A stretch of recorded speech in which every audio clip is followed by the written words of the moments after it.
All right, what am I looking for today? Well, we're going to start off on the daily time frame as normal.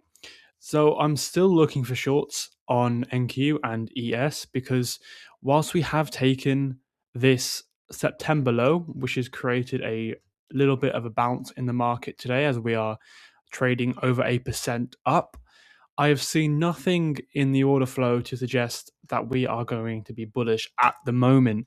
We are still making lower highs and lower lows, and therefore my bias is still bearish. And until something changes in the market structure, that is what I'm going to be looking for. We are trading towards this daily fair value gap, and therefore, for me, as soon as we hit that daily fair value gap, I am not going to be looking to buy anyway because I'm not going to want to buy into a daily fair value gap. But going onto the 1 hour, you can clearly see the bearish market structure.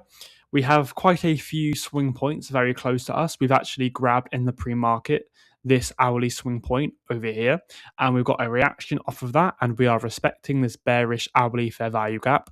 And then we have a few more hourly swing points above us, which are situated just on the entry of that daily fair value gap.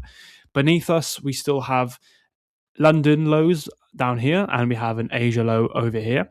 So in my scenarios, I've got two bearish scenarios that could play out.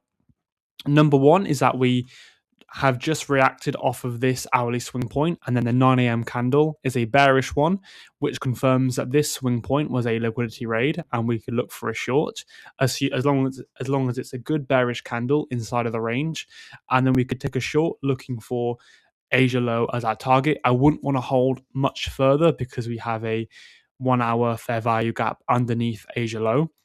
My second scenario is that on the open, New York Open, we run higher up towards this daily fair value gap and we take out some of these hourly swing highs.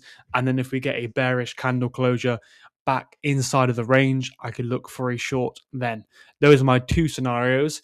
In terms of longs, you'd be looking for a run on the lows down here or Asia possibly, but mainly the London lows down here is where your draw on liquidity would be.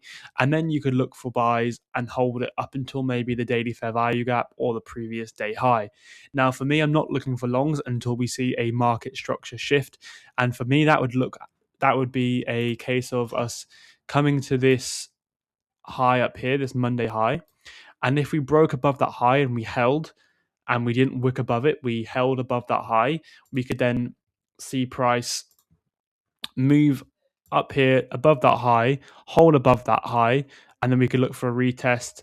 And then if after the retest we continue going higher, then we could look for longs going into the rest of the week. But until that moment happens, I am not going to change my bias and I'm going to still look for shorts in order with what the current market structure is doing. I'll quickly show you the S&P 500 chart. More or less the same, apart from we're kind of front running Nasdaq. We took this high already. Well, we took it in Asia on ES, and we've only just taken it on Nasdaq, and we are a lot closer to this daily fair value gap as well as these swing highs above us. So look out for any potential SMTs onto NQ as well, and that could reinforce a quite an early shorting position if we trade into this daily fair value gap early on ES. But of course, with these swing points, never are we looking to short straight away. I'm always going to be looking for some confirmation, and hopefully that will keep me on the right side of things. So that's what I'm looking for today. Hopefully something happens, but if not, then it's just another day where I need to stay patient and wait for the market to do what I expect.